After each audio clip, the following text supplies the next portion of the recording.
بالله من الشيطان الرجيم بسم الله الرحمن الرحيم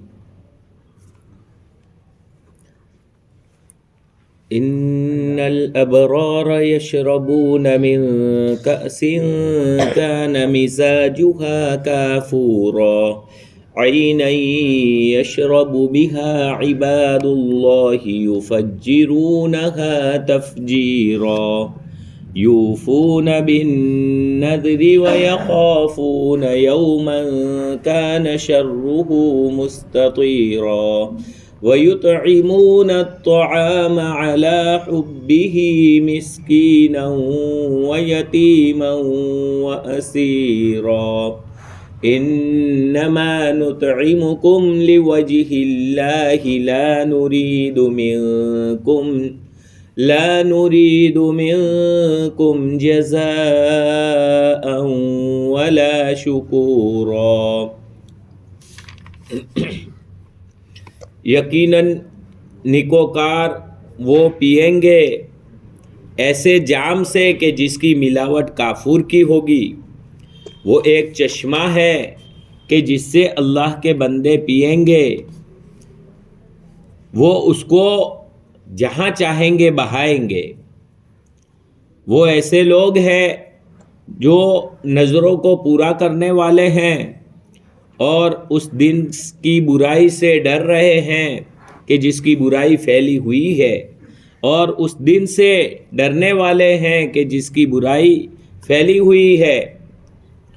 اور وہ کھانا کھلاتے ہیں، کھانا کھلانے کی محبت کے ساتھ مسکین کو اور یتیم کو اور قیدیوں کو.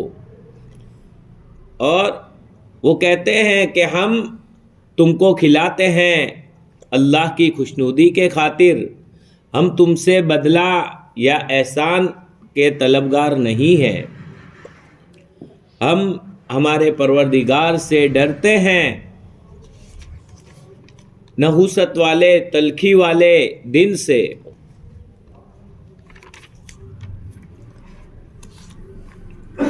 اس سے پہلے قرآن کریم کی آیات کو ذکر کیا گیا تھا.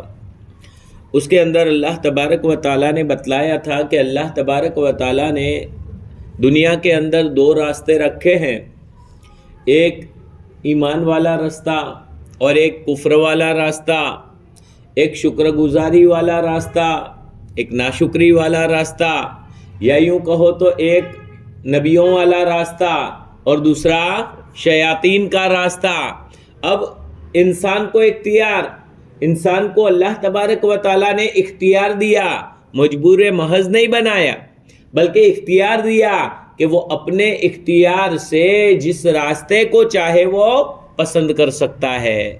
اگر نیکو والا راستہ چلنا چاہے تو نیکوکاروں والا راستہ بھی چل سکتا ہے، اور بروں والے راستے پر چلنا، برائی والے راستے پر چلنا چاہے تو وہ ایسے راستے پر بھی چل سکتا ہے. لیکن پھر آگے اللہ تبارک و تعالیٰ نے ذکر فرمایا تھا کہ ہم نے کافرین کے لیے زنجیروں کو تیار کر رکھا ہے اور بیڑیوں کو تیار کر رکھا ہے اور دردناک عذاب تیار کر رکھا ہے.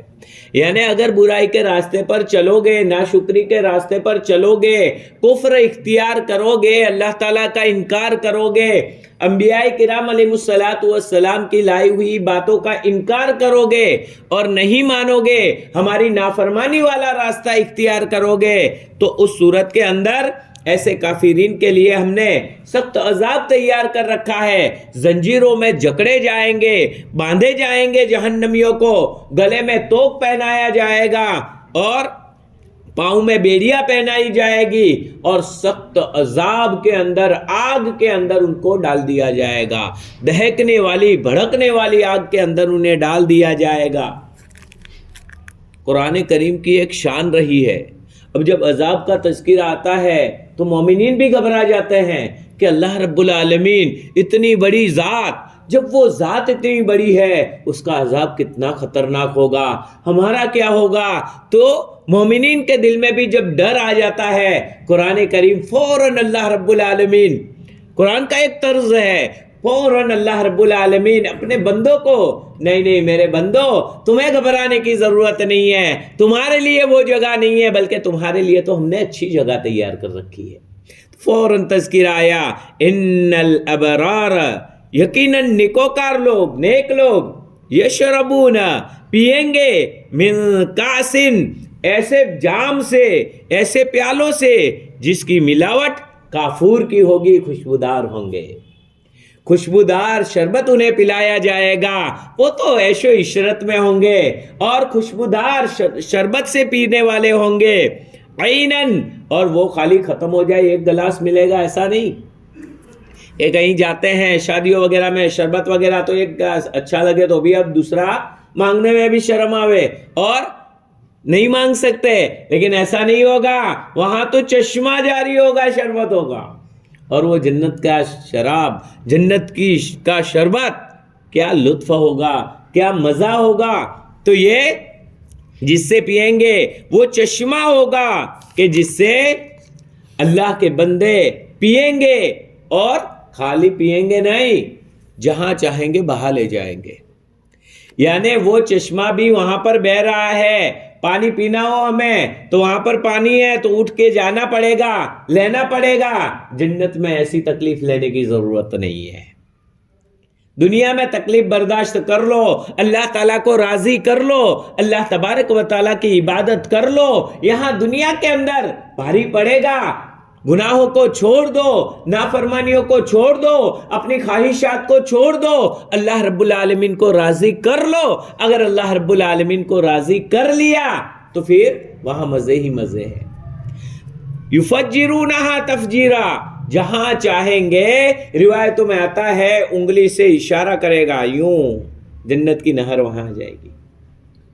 جنت میں بیٹھا بیٹھا مسیریوں پر بیٹھا ہوا ہوگا، دودھ پینا ہے، دودھ کی نہر کو اشارہ کرے گا، پاس میں آ جائے گی، یہاں سے لے کے پی لے گا۔ شہد کی نہر کو اشارہ کرے گا، اصلی شہد ابھی ڈھونڈنے سے بھی نہیں ملتا، بڑی مشکل سے کہیں مل جاوے، شہد کی اصلی شہد کی نہریں اشارہ کرے گا، سیدھی سی نہر بہتی ہوئی پاس میں آ جائے گی، اندر سے جتنا چائے کھا لے گا، پی لے گا۔ یہ شربت، اس کی بھی نہریں، چشمے، اشارہ کرے گا انگلی سے، پاس میں آ جائے گا، لے کے آرام سے پی لے گا۔ وہ جنتیوں کے لیے یفجرونہا تفجیرا، جہاں چاہیں گے وہ بہا لے جائیں گے، اشارے کے مطابق وہ بہتا رہے گا۔ یہ اس طرح اللہ رب العالمین نے جنت میں بنایا ہے۔ اب طلب پیدا ہوتی ہے نا کہ بھائی ایسی جنت میں تو جانا چاہیے، ایسے مزے تو اڑانے چاہیے، کہیں کوئی پکنک کی جگہ سنتے تو ہوتا ہے کہ بھائی دیکھنی چاہیے، تو یہ تو جنت ہے، اور جنت میں ایسی چیز کہ سوچ بھی نہیں سکتا آدمی کہ اشارہ کرے نہ آ جاوے، اور وہ شربت نے، وہ دودھ نے، وہ شہد کیسا ہوگا، وہ بھی ہم یہ دنیا کے شہد تو الگ ہے صاحب، دنیا کا دودھ الگ ہے، دنیا کا شربت الگ ہے، وہاں کا شربت تو سوچ بھی نہیں سکتے، ایسا شاندار اور جاندار وہ شربت ہوگا۔ تو یہ جنت کا اب طلب پیدا ہوتی ہے کہ بھائی یہ تو ہمیں حاصل ہونا چاہیے، یہ ہمیں کاش مل جاوے۔ اب ملنے کے لیے کیا کرنا پڑے گا؟ اللہ رب العالمین نے فرمایا یہاں دنیا میں مشقت برداشت کرنی پڑے گی۔ کیسے لوگوں کو ملے گا یہ؟ اب ان جنتیوں کے کچھ صفات، سارے صفات نہیں، کچھ اچھی باتوں کو، کیسی باتیں جو جنت میں لے جانے والی ہے، تو یہ اچھی باتیں، نماز، روزہ، فرائض تو ادا کرنا ہی ہے، لیکن ساتھ ساتھ میں یہ اچھی باتیں، یوفون بالنذر، فرائض واجبات کو ادا کرتے ہیں۔ ایک ترجمہ کیا گیا ہے وہ لوگ نظروں کو پورا کرتے ہیں، اور دوسرا ترجمہ کیا گیا ہے وہ واجبات کو پورا کرنے والے ہیں، یعنی جتنے بھی اللہ تبارک و تعالیٰ نے واجبات اللہ تعالیٰ کی طرف سے ہو یا بندے نے اپنے طور پر واجب کیا ہو، اللہ تعالیٰ نے تو واجب نہیں کیا لیکن بندے نے اپنے طور پر مان کر واجب کیا ہو، تو یہ اپنا واجب کیا ہوا اس کو نظر کہا جاتا ہے، منت کہا جاتا ہے کہ بھائی میں اللہ کے لیے 2 رکعت نماز پڑھوں گا، یا فلانے دن کا روزہ رکھوں گا، یا بیمار کو اگر شفا ہو گئی یا میرا یہ کام ہو گیا تو میں 2 رکعت نماز پڑھوں گا، یا روزے رکھوں گا، 10 رکعت پڑھوں گا، تو یہ سارا جو ہم منت مانتے ہیں تو یہ منت ہے، یہ خود واجب کیا ہوا، تو ان کو بھی یہ لوگ پورا کرنے والے ہیں۔ اب دیکھیے نظر کی بات آئی تو اب یہ بات بھی یاد رکھے کہ کون سی نظر کو پورا کرنا ضروری ہے اور کون سی نظر کو پورا کرنا ضروری نہیں ہے. نظر کے صحیح ہونے کے لیے کیا کیا شرائط ہے؟ تو سب سے پہلی شرط، نظر صرف اور صرف اللہ تعالیٰ کے نام کی مانی جائے گی. اللہ تعالیٰ کے علاوہ کسی بھی کے نام کی نظر مان نہیں سکتے. نظر ایک عبادت ہے، اس لیے نظر یعنی منت. تو منت اور نظر یہ صرف اور صرف ایک اللہ رب العالمین وحدہ لا شریک لہ کی مانی جائے گی، اس کے علاوہ کسی بھی کی مان نہیں سکتے. پہلی شرط. دوسری شرط کہ بھائی وہ نظر جو ہم مان رہے ہیں وہ نظر معصیت اور گناہ کی نہیں ہونی چاہیے. معصیت اور گناہ کی نہیں ہونی چاہیے. مثال کے طور پر کوئی نظر مانتا ہے ایسا ہوا تو شراب تقسیم کرے گا تو یہ گناہ کی نظر ہے. ایسا ہوا تو فلاں نے قبر پر جا کر سر ٹیکے گا. کسی بھی کے سامنے سجدہ کرنا، کسی بھی کے سامنے سر ٹیکنا حرام ہے. تو یہ معصیت اور گناہ کی نظر ہوئی. تو یہ اس طرح کی نظر گناہ کی نہیں ہونی چاہیے. اگر گناہ کے کام کی نظر مانی ہے تو وہ نظر صحیح نہیں ہوگی. یہ دوسری شرط. تیسری شرط نظر کے صحیح ہونے کے لیے کہ وہ واجبات کے قبیل سے ہونی چاہیے، عبادات مقصودہ کے قبیل سے ہونی چاہیے. یعنی جس کو عبادت کے طور پر کیا جاتا ہے، جیسے نماز ہے تو نماز فرض عبادت ہے نا، تو یہ فرض کے کس اقسام میں سے تو نماز کی نظر مان سکتے ہیں. روزہ رکھنا تو روزے بھی رمضان کے فرض ہے تو اس کی بھی نظر مان سکتے ہیں. صدقہ خیرات کرنا تو چونکہ زکوٰۃ فرض ہے تو یہ اسی لائن کی ہوئی تو اس کی بھی نظر مان سکتے ہیں. لیکن جو عبادت مقصودہ نہیں ہے یا واجبات میں سے نہیں ہے، جیسے کہا کہ میرا یہ کام ہو گیا میں بیمار کی عیادت کروں گا، تو لازم نہیں ہوگا، نظر صحیح نہیں ہوگی. کیونکہ بیمار کی عیادت کرنا ثواب کا کام ضرور ہے لیکن وہ عبادت مقصودہ نہیں ہے. اگر کہا میرا فلانا کام ہو گیا میں وضو کروں گا، وضو کرنا ثواب کا کام ہے، عبادت، لیکن وہ نماز کے صحیح ہونے کے لیے عبادت ہے، وہ عبادت مقصودہ نہیں ہے تو وہ وضو کرنا ضروری نہیں ہوگا. ہاں حج کروں گا، عمرہ کروں گا تو یہ کرنا لازم ہوگا. حرم شریف تک بیت اللہ تک جاؤں گا تو بیت اللہ تک جانا تو یہ حج یا عمرہ ایک چیز لازم ہو جائے گی تو یہ نظر صحیح ہو جائے گی. تو گویا واجبات کے قبیل سے ہونا چاہیے، اس کی نظر ہونی چاہیے. چوتھی شرط یہ ہے کہ ایسی چیز کی نظر مانے جو فی الحال اس پر واجب نہ ہو، پہلے سے واجب نہ ہو. ورنہ اگر پہلے سے واجب ہے اس کی نظر مانتا ہے. مثال کے طور پر کہتا ہے اگر میرا یہ کام ہو گیا، یا کسی بیمار کی عیادت کرنے کے لیے جاتا ہے، اگر اللہ تعالیٰ نے تجھے شفا دے دی تو میں 5 ٹائم کی نماز پڑھوں گا. بھائی 5 ٹائم کی نماز تو یوں بھی فرض ہے، یہ نظر کہاں ہوئی؟ تو یہ نظر بھی صحیح نہیں ہوگی کیونکہ یہ تو یوں بھی پڑھنا ہے. اسی طرح کے اگر یہ ہو گیا تو میں ظہر کی نماز پڑھوں گا، اگر تیرا ٹھیک ہو گیا، یہ کام ہو گیا، یا اللہ کے لیے میں ظہر کی نماز پڑھوں گا تو وہ تو یوں بھی فرض ہے. اس لیے ایسی چیز کی نظر صحیح نہیں. اگر میرا کام ہو گیا تو میں رمضان کے روزے رکھوں گا تو رمضان کے روزے تو یوں بھی، تو یہ صحیح نہیں ہے. ہاں ایسے ہی کہہ سکتا ہے کہ اگر میرا کام ہو گیا تو فلانے دن روزہ رکھوں گا، یا مطلق روزے رکھوں گا، 5 روزے رکھوں گا. اب دیکھو اس میں 2 طرح کی نظر. ایک تو یہ کہا کہ اللہ کے لیے وہ 1 مہینے کے یا 10 دن کے 1 دن کا روزہ رکھے گا، یا 10 رکعت 5 رکعت 10 رکعت 2 رکعت 4 رکعت نماز پڑھے گا، تو اس صورت میں اس کے ذمہ وہ عبادت کرنا لازم ہو جائے گا. جس طرح اس نے منت مانی ہے اس کی طرح سے یہ نظر پورا کرنا ضروری ہو جائے گا. اور اگر اس نے یہ کہا میرا فلانا کام ہو جائے تو میں 10 رکعت نماز پڑھوں گا یا میں اتنے روزے رکھوں گا، تو اس صورت میں اگر وہ کام ہو جائے تو کرنا پڑے گا. نہیں ہوا تو پھر لازم نہیں. تو ضروری نہیں ہوگا. لیکن اگر ہو گیا ہمارا کام، اس بیمار کو شفا ہو گئی، تو پھر ہمارے ذمہ لازم ہو جائے گا کہ جو ہم نے نظر مانی ہے اس نظر کو ہم پورا کریں. تو یہ جنتیوں کی ایک صفت یہاں بتلائی ہے، یوفون بالنذری، نظر کو پورا کرتے ہیں، یعنی واجبات کو ادا کرتے ہیں، اور نظر کو منت مانی ہو تو اس کے ذریعے بھی جس کو واجب کیا ہے تو اس کو پورا کرتے ہیں. تو یہ پہلی صفت. دوسری صفت، وَيَخَافُونَ يَوْمًا كَانَ شَرُّهُ مُسْتَطِيرًا، اور ایسے دن سے ڈرتے ہیں کہ جس کی برائی پھیلی ہوئی ہے، یعنی قیامت کے دن سے ڈرتے رہتے ہیں. ایک دن یہ ساری دنیا ختم ہو جائے گی، ایک دن تمام آسمان ٹوٹ پھوٹ جائیں گے، زمین لپیٹ لی جائے گی، یہ سارا نظام درہم برہم ہو جائے گا اور تباہ و برباد سب کچھ ہو جائے گا، اور میرے رب کا عرش نیچے اترے گا، میرے رب کے سامنے مجھے حساب دینے کے لیے کھڑا ہونا ہے، اور رب کے سامنے جا کر مجھے حساب دینا پڑے گا. یہ قیامت کا دن، اس دن سے وہ ڈر رہے ہوں گے. مومن کی یہ شان ہے. ہر ساتھی اپنے اندر دیکھے کہ اس دن کا تذکرہ آتا ہے، میرے دل میں ڈر آتا ہے کہ نہیں آتا. اگر ڈر نہیں آتا تو ہمارے ایمان میں بھی کمزوری ہے، کھوٹ ہے. آخرت کا تذکرہ آ جائے، قیامت کا تذکرہ آ جائے، قیامت کی بات آ جائے، دنیا فنا ہونے کی بات آ جائے، اللہ رب العالمین کے سامنے حساب دینے کی بات آ جائے، ہمارے رونگٹے کھڑے ہو جانے چاہیے، دل کانپ جانا چاہیے. میں کیسے حساب دوں گا؟ کیا ہوگا اس دن میرا؟ اس دن میرا کیا ہوگا؟ ارے وہ معمولی دن نہیں ہے. انبیاء کرام علیہ الصلوۃ والسلام کہہ رہے ہوں گے، دعا کر رہے ہوں گے، اے اللہ میرا کیا ہوگا، اے اللہ میرا کیا ہوگا.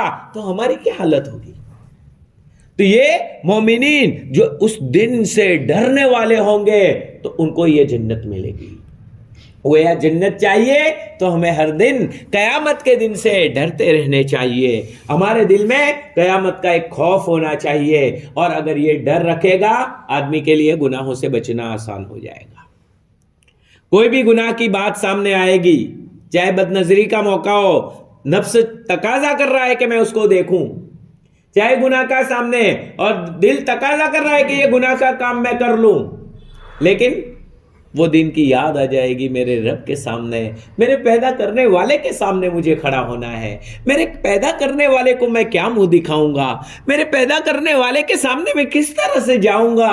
میرے پیدا کرنے والے کو میں یہ گناہ کر رہا ہوں، میرا رب مجھے دیکھ رہا ہے، میں کس طرح سے سامنے جاؤں گا؟ کس طرح حساب دوں گا؟ اپنے ایک ایک عمل کا حساب کیسے دوں گا؟ ڈر جائے گا، وہ سوچ لے گا، فوراً آدمی گناہوں سے بچ جائے گا. گناہوں سے بچنا آسان ہو جائے گا. کبھی غفلت میں جلد بازی میں گناہ کر لیا، اور پھر وہ دن جب یاد آ جائے گا تو اس دن کے یاد آنے کی وجہ سے جب تک سچی پکی توبہ نہیں کرے گا چین نہیں آئے گا. اگر گناہ ہو گیا تو اس دن سے سچے ڈرنے والے تو گویا جس کی برائی پھیلی ہوئی ہے چاروں طرف دیکھو برائی برائی ہوگی. کیوں؟ اس لیے کہ سورج بالکل نیچے ہوگا، دھوپ سخت ہوگی، زمین اس زمین کے بدلے بدل دی جائے گی. بعضوں نے لکھا ہے تانبے کی زمین ہو جائے گی، اور تانبا کتنا گرم ہوتا ہے، اور سورج ایک نیزے کے بقدر دور ہوگا.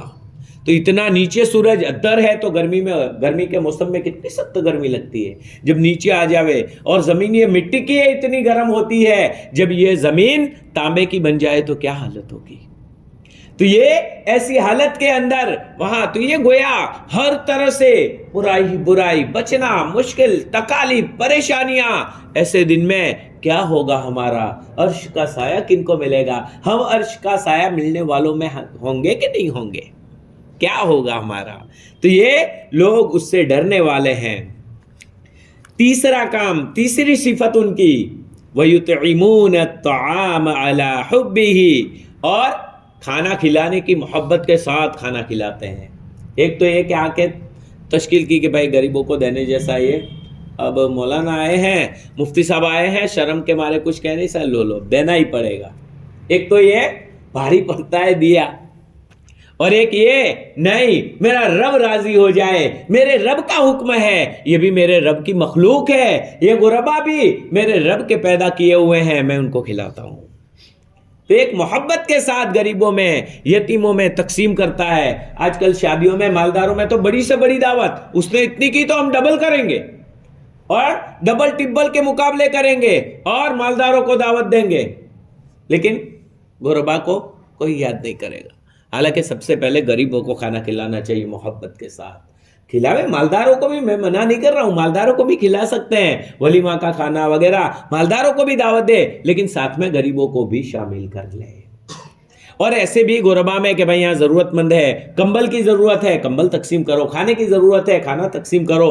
یہاں ہمارے پڑوس میں لوگ کھا رہے ہیں یا بھوکے سو رہے ہیں، ان کا خیال رکھنا، یہ سب اسلامی اور جنتیوں کے صفات میں سے ہے. تو یطعمون الطعام علی حبہ، کھانا کھلانے کی محبت کے ساتھ وہ لوگ کھانا کھلاتے ہیں، اس کی محبت کے ساتھ. کس کو؟ مسکین کو، غریبوں کو.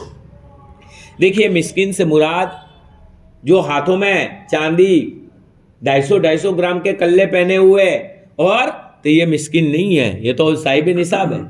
500 گرام چاندی، کلو چاندی، 2 کلو چاندی یہ پہنا ہوا تو یہ تو صاحب نصاب ہو گئے، مالدار ہو گئے.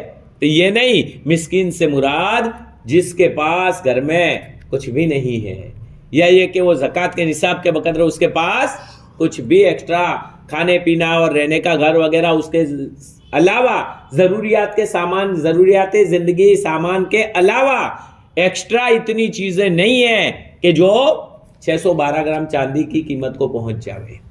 تو یہ مسکین ہے، زکوٰۃ کا مستحق ہے، غریب ہے. تو یہ ایسے مسکین کو، یتیموں کو، جس کے والدین کا نابالغ ہے ابھی بچے اور باپ کا انتقال ہو گیا ہے، وہ بچہ یتیم ہے. ظاہری بات ہے گھر میں کمانے والا کوئی نہیں، عورت بیوہ ہو گئی، چھوٹے چھوٹے بچے یتیم ہو گئے. کیا ہوگا؟ ان کے سر پہ ہاتھ پھیرنا، ان کو کھانا کھلانا، ان کی ضروریات کو پورا کرنا، یہ جنتیوں کے صفات میں سے ہے. یتیما و اسیرا، اور قیدیوں کو کبھی جیل میں جا کر قیدیوں کے لیے بھی ٹفن کا انتظام کرنا چاہیے، ان کو بھی کھلانا چاہیے. جو جیل میں جا کے آتے ہیں کہتے ہیں کہ بھائی کبھی کوئی عید کے دن یا یہ علاقے والے پکا کر لے کے آتے تھے تو اس دن اچھا کھانا نصیب ہوتا تھا. اس لیے ان قیدیوں نے جرم کر دیا. ابھی تو بے قصور زیادہ ہوتے بیچارے، یہاں جیلوں میں بے قصور 11 سال 22 سال جیلوں میں رہنے کے بعد سپریم کورٹ سے اب فیصلہ آیا بے قصور رہا. بے قصور تھے، 22 سال کہاں گئے، 11 سال کہاں گئے. تو یہ لمبی لمبی مدتوں تک اس طرح سے جیلوں میں بند، ویسے قیدیوں کو جا کر وہاں اچھا کھانا کھلانا، یہ تو ہم کر سکتے ہیں قانونی پرمیشن لے کر. تو یہ بھی جنتیوں کے صفات میں سے ہے کہ مسکینوں کو، یتیموں کو اور قیدیوں کو کھانا کھلاتے ہیں. اور کھانا کھلانے کے بعد بعض دفعہ کیا ہوتا ہے، کسی غریب کو کھانا دے دیا، تھوڑے پیسے دے دیے، تھوڑا احسان کر دیا، اب یہ لا، فلانا کام کر، لا تیرے پر تو میرے بہت احسان ہے، تو اس لیے کھانا کھلانا تو وہ تو پھالتو جائے گا. یہ اس طرح جنتی لوگوں کی صفت نہیں ہے. اللہ تعالیٰ نے یہاں بیان فرما دیا. یہ کہتے ہیں، کیا کہتے ہیں، انما نطعمکم لوجہ اللہ، بھائی کھاؤ، آرام سے کھاؤ، ہم اللہ کے لیے کھلاتے ہیں، ہمیں آپ سے کوئی بدلہ نہیں چاہیے، ہمیں آپ سے کوئی کام نہیں کروانا ہے، ہمیں آپ سے کوئی احسان نہیں جتلاتے ہم، اور تم شکر گزاری کرو نا، ہمیں احسان مانو نا، شکریہ مانو، ایسی ہمیں کوئی ضرورت نہیں، بس ہمیں تو خالی اللہ کو راضی کرنے کے لیے کر رہے ہیں. اخلاص، یعنی اخلاص ضروری ہے ورنہ عمل بیکار جائے گا. تو گویا انما نطعمکم، ہم تم کو کھلاتے ہیں، لوجہ اللہ، خالصتاً اللہ کے لیے، لا نرید منکم جزاء، ہم تم سے کوئی بدلے کی امید نہیں رکھتے، ہم تم سے بدلہ نہیں چاہتے کہ تم کل چل کے ہمارا کام کرو گے، ہمیں بدلہ دو گے یہ کھانا کھلانے کا. نہیں، ہمیں کوئی بدلہ نہیں چاہیے، ہمیں تو بدلہ احکم الحاکمین سے چاہیے، اللہ رب العالمین سے چاہیے، پروردگار عالم سے چاہیے، جس نے ہم تمام کو پیدا کیا، بس وہ راضی ہو جائے، وہ ہمیں بدلہ دے دے، اسی سے ہمیں بدلہ چاہیے. ولا شکورا، اور ہم احسان کو بھی نہیں چاہتے کہ بھائی تم ہمارا احسان مانو، ہمارا شکریہ ادا کرو. ایسی بھی ہم تمنا نہیں کرتے، بس ہماری تو طلب ہے کہ اللہ رب العالمین راضی ہو جائے، اللہ رب العالمین ان جنتیوں کی صفات ہمیں بھی نصیب فرمائے اور ہمیں بھی نیکوکار بنائے۔ آگے انشاءاللہ بھی باقی ہے صفات وغیرہ، انشاءاللہ اس کو آئندہ اتوار کو پڑھیں گے۔ درود شریف پڑھ لو۔ اللہم صلی وسلم دائما ابدا علی حبیبک خیر الخلق کلہم، اللہم لک الحمد کلہ ولک الشکر کلہ کما ینبغی لجلال وجہک الکریم وعظیم سلطانک، رب اغفر وارحم وانت خیر الراحمین، صلی اللہ تعالی علیہ وعلی آلہ واصحابہ اجمعین۔ یا الہ العالمین، ہم سب کے گناہوں کو معاف فرما دیجیے۔ اے مولا بے انتہا گنہگار ہے، مولا خطاوار ہے، اے مولا مجرم ہے، مولا پاپی ہے، اے مولا جہنمیوں کے راستے پر چل رہے ہیں، مولا جہنمیوں کے صفات کو اختیار کر رہے ہیں، اے دلوں کو پھیرنے والے، اے دلوں کو پلٹنے والے، ہمارے اعمال کو جنتیوں والا اعمال بنا دے، اے دلوں کو پھیرنے والے ہمارے دلوں میں جنت کی طلب پیدا فرما دے، اے دلوں کو پلٹنے والے ہمارے دلوں کو نیک اعمال کی طرف پلٹ دیجیے۔ اے